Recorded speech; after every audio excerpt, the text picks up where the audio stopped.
दोस्तों आज की जो वीडियो है बहुत ही ज़्यादा इंपॉर्टेंट और बहुत ही खास होने वाली है क्योंकि आज मैं बताने वाला हूं आपको कि आप स्नैपेंट एप्लीकेशन का यूज़ करके कैसे आप पर्सनल लोन ले सकते हैं और पर्सनल लोन लेने का क्या प्रोसेस होगा। स्टार्टिंग से लेके एंडिंग तक सारी डिटेल जानकारी आपको कंफर्म करूंगा। अमाउंट आपको कितना मिल जाता है, कब तक आपके अकाउंट ट्रांसफर होता है, क्या प्रोसेस होता है, सारी जानकारी लेने के लिए इस वीडियो को पूरा शुरू से एंड तक देखिएगा। और अगर आप चैनल पर नए आए हैं तो जल्दी से आगे चैनल को सब्सक्राइब कर लीजिए क्योंकि इस टाइप के कंटेंट हम बनाते रहते हैं। चलिए दोस्तों बात करते हैं स्नैपेंट के बारे में। तो पहले हम छोटा सा एक ओवरव्यू ले लेते हैं स्नैपेंट का। दोस्तों स्नैपेंट बेसिकली एक लोन कंपनी भी कह सकते हैं आप, या फिर एक क्रेडिट प्रोवाइडर कंपनी आप बोल सकते हैं, या फिर आप एक ऐसी एप्लीकेशन कंपनी बोल सकते हैं जिसकी खुद की एक एप्लीकेशन है जिसमें बहुत सारे मल्टीपल प्रोडक्ट्स हैं, चाहे वो क्लोथ्स के रिलेटेड है या फिर इलेक्ट्रॉनिक्स है या मल्टीपल गैजेट्स उसके पास अवेलेबल है वेबसाइट पे, जहाँ पे आप इजीली उसे EMI में कन्वर्ट कर सकते हैं। और इसके लिए अलग से आपको कोई क्रेडिट कार्ड या डेबिट कार्ड का रिक्वायरमेंट नहीं है, केवल आप आधार कार्ड पैन कार्ड के थ्रू इजीली क्रेडिट कार्ड जैसी सुविधा स्नैपेंट पर आप ले सकते हैं।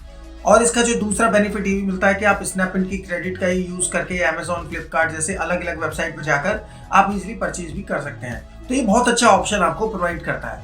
अब बात करते हैं अगर आपको इसके पर्सनल लोन की रिक्वायरमेंट है, पर्सनल लोन इससे कैसे लिया जाता है, उस प्रोसेस की तरफ अब चलते हैं। दोस्तों पर्सनल लोन लेने के लिए जो क्राइटेरिया होता है वो क्या है, पहले वो जान लेते हैं। तो पर्सनल लोन जो दिया जाता है आप इसके लिए खुद से स्नैपेंट को मेल नहीं कर सकते हैं। आप इसमें स्नैपेंट को कांटेक्ट करके डायरेक्ट कोई पर्सनल लोन आप नहीं ले सकते हैं। ऐसा कोई प्रोसेस डायरेक्टली नहीं होता है। तो स्नैपेंट जैसे बाकी जो कंपनियां हैं वो जैसे लोन प्रोवाइड करती हैं उसी तरीके से इसका ही प्रोसेस होगा। पहले तो ये आपका क्रेडिट स्कोर आपका चेक करती है। क्रेडिट स्कोर के बेस पे जब आप इस पे लॉग इन कर लेते हैं, थोड़ा टाइम हो जाता है आपको स्नैपेंट यूज करते हुए, तो देन ये आपके क्रेडिट स्कोर के बेस पे ही आपको लोन का प्रोवाइड करती है ऑप्शन। और ये लोन का ऑप्शन क्या होगा मैं स्टेप बाय स्टेप अभी आपको आगे बताने वाला हूँ।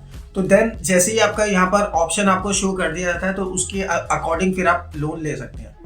इसमें भी आपको फिर मल्टीपल ऑप्शंस आपके पास आते हैं कि आप कितने महीने की EMI लेते हैं, 3 महीने की, 5 महीने की, वो डिपेंड करेगा आपके ऊपर। उसी के अकॉर्डिंग फिर थोड़ा सा आपको इंटरेस्ट एक्स्ट्रा पे करना पड़ता है, कुछ प्रोसेसिंग फीस होती है, देन आप इजीली ले सकते हैं। ये तो हो गया कि तरीका है।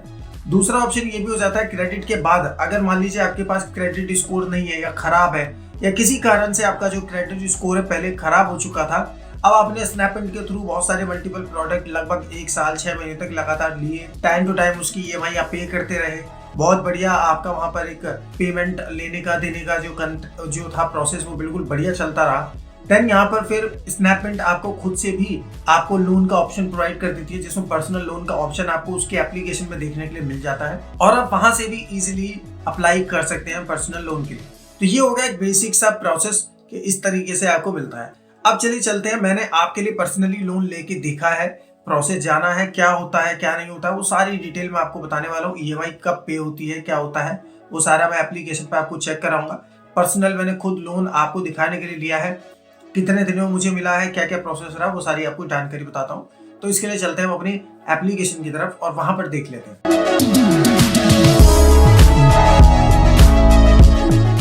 दोस्तों मैंने यहाँ पर स्नैपेंट एप्लीकेशन को ओपन कर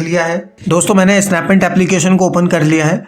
अब आप देखेंगे यहाँ पर ऊपर की साइड यहाँ पर आप अवेलेबल लिमिट आप देखेंगे, अप्रूव लिमिट आप देखेंगे।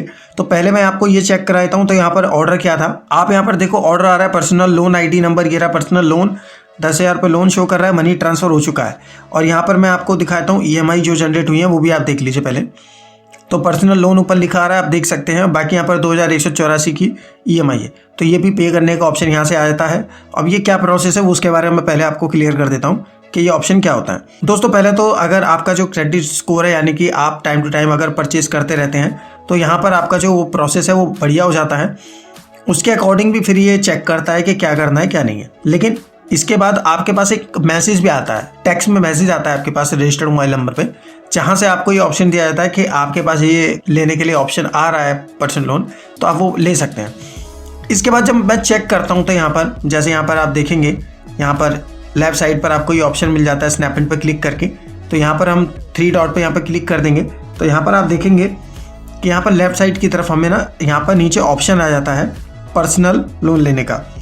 तो अभी यहाँ पर मेरी यहाँ से हट चुका है वो, तो यहाँ से ऑप्शन आ जाता है पर्सनल लोन लेने के लिए।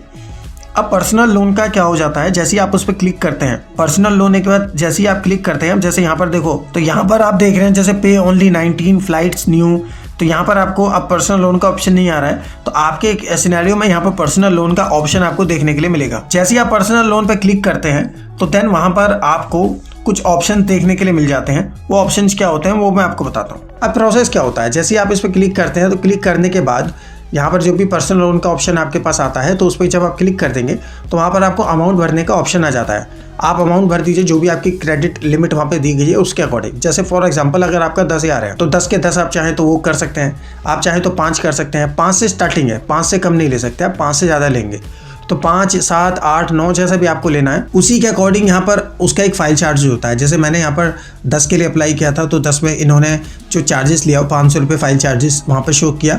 500 रुपये फाइल चार्जेस लेने के बाद जो अमाउंट ट्रांसफ़र हुआ वो 9,500 अमाउंट ट्रांसफ़र हुआ। उस केसेस में फिर जो EMI बनी वो 3 से 3 स्टार्ट हो गई। अब ये 2 ऑप्शन आपको देता है। मेरे केस में 2 ऑप्शन आए थे, 3 और 5 मंथ के, तो मैंने यहाँ पे 5 मंथ वाला सेलेक्ट किया और उसमें 2,100 समथिंग की जो EMI है वो जनरेट हो गई। तो इसी तरीके से यहाँ पर आपको भी ऑप्शंस आते हैं और उसी तरीके से आप भी अप्लाई कर सकते हैं। अब बात ये आती है कि इसे कैंसिल कैसे किया जाए। अगर गलती से आपको नहीं सही लग रहा है, कैंसिल करने का क्या ऑप्शन है, कब तक ट्रांसफ़र होगा, ये भी एक क्वेश्चन आता है। अब मान लीजिए आपने अप्लाई कर दिया, सब कुछ हो गया, तो यहाँ पर आपको विदिन 48 आवर्स के अंदर ही आपको मनी आपका अकाउंट में ट्रांसफ़र होगा और वो भी उस अकाउंट में ट्रांसफ़र होगा जिसमें आप चाहते हैं। उसी से ही पहले आपका ऑटो डेबिट अनेबल किया जाएगा। अब जब आप इसे प्रोसेस को अप्लाई करके आगे कंप्लीट करने के लिए ट्राई करेंगे तो वहाँ पे बैंक की सारी डिटेल आएंगी।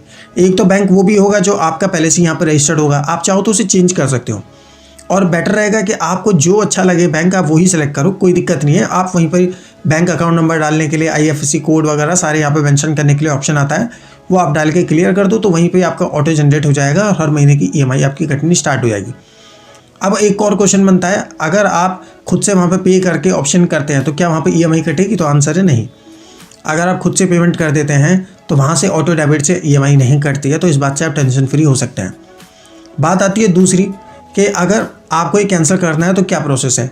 देखिए दोस्तों, मान लीजिए आपने आज अप्लाई कर दिया है, अब विदिन 48 आवर्स ही आपका मनी ट्रांसफ़र होगा। अभी इंस्टेंटली आपका ट्रांसफ़र नहीं होगा, विदिन 48 आवर्स का समय लगता है। ऑर्डर सेक्शन पर जब आप जाके चेकआउट करेंगे तो वहाँ पर मनी ट्रांसफ़र सक्सेसफुल शो नहीं करेगा, वहाँ पर लिखा जाएगा ETA, जो भी टाइमिंग आपको दिया जाएगा यानी एस्टिमेट टाइम अराइवल, जो भी टाइमिंग होगा उस टाइमिंग के अंदर या विदिन 48 आवर्स आपको ट्रांसफ़र होगा।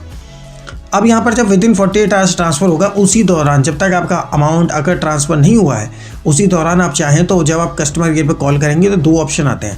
पहले तो आपको जब कस्टमर केयर पे आप कॉल करते हैं हिंदी और वगैरह सेलेक्ट करके अपनी लैंग्वेज को सेलेक्ट करके, देन आपका जो ऑर्डर ID होती है वो ऑर्डर ID आप वहाँ पर टाइप करके हैश बटन दबा दीजिए, तो वहाँ पर आपके ऑर्डर के बारे में जानकारी आएगी कि आप पर्सनल लोन को एक्सेप्ट रखना चाहते हैं, आगे जानकारी लेना चाहते हैं या कैंसिल करना चाहते हैं। आप चाहो तो कैंसिल कर सकते हो। कैंसिल करने के बाद ये सारा जो प्रोसेस है वो कैंसिल हो जाएगा, देन कोई प्रॉब्लम नहीं है, आप चाहो तो कैंसिल कर सकते हो। एक बार अगर मनी ट्रांसफ़र हो गया देन उस समय फिर कैंसिल नहीं होगा क्योंकि ऑलरेडी आप ले चुके हैं पर्सन, अब आपके अकाउंट पे ट्रांसफ़र हो चुका है, सारा कुछ हो चुका है, प्रोसेसिंग फाइल वगैरह चार्जेस सब लग गया है। तो यहाँ पर कैंसिल करने का कुछ इस तरीके से प्रोसेस है और मनी जो ट्रांसफ़र होगा विदिन 48 आवर्स आपके अकाउंट में ट्रांसफ़र हो जाएगा। जो भी आप अकाउंट ऐड करना चाहो आप उसी समय जब ये प्रोसेस किया जाता है EMI के लिए, देन उसी समय आपका सारा अकाउंट का ऑप्शन डालने के लिए ऑप्शन मिलेगा, तो वहाँ पर ही आप कर सकते हैं। बहुत सिंपल ऑप्शन होगा। तो कैंसिल का और अमाउंट कितने टाइम में आपको रिसीव होगा ये मैंने आपको सारी जानकारी बता दी है। मेल पर भी आपको सारी इन्फॉर्मेशन मिल जाती है, जैसे आपका अमाउंट ट्रांसफ़र वगैरह के लिए प्रोसेस होगा तो सारी जानकारी वहाँ मिलेगी। तो आई होप कि आपको आज ये जानकारी मिली होगी कि पर्सनल लोन के लिए अप्लाई करने का जो क्राइटेरिया है वो क्या प्रोसेस होता है, कैसे कैंसिल भी कर सकते हैं, कितने टाइम में आपको रिसीव होता है। तो ये सारी जानकारी आई होप कि आपको मिल गई होगी, आपके क्वेश्चन आंसर्स मैं दे पाया होऊंगा। फिर भी कोई क्वेश्चन रह जाता है तो नीचे कमेंट सेक्शन में आप बिल्कुल पूछ सकते हैं। तो दोस्तों वीडियो आपको कैसी लगी बताइएगा कमेंट सेक्शन में। वीडियो पसंद आए तो लाइक शेयर जरूर करना और चैनल पर नए आए हैं तो सब्सक्राइब जरूर करना। मिलते हैं आपसे नेक्स्ट वीडियो के अंदर नए टॉपिक के साथ जिसमें हम आपको कुछ नया सिखाते रहेंगे, आप कुछ नया सीखते रहेगा। तब तक के लिए टेक केयर एंड बाय।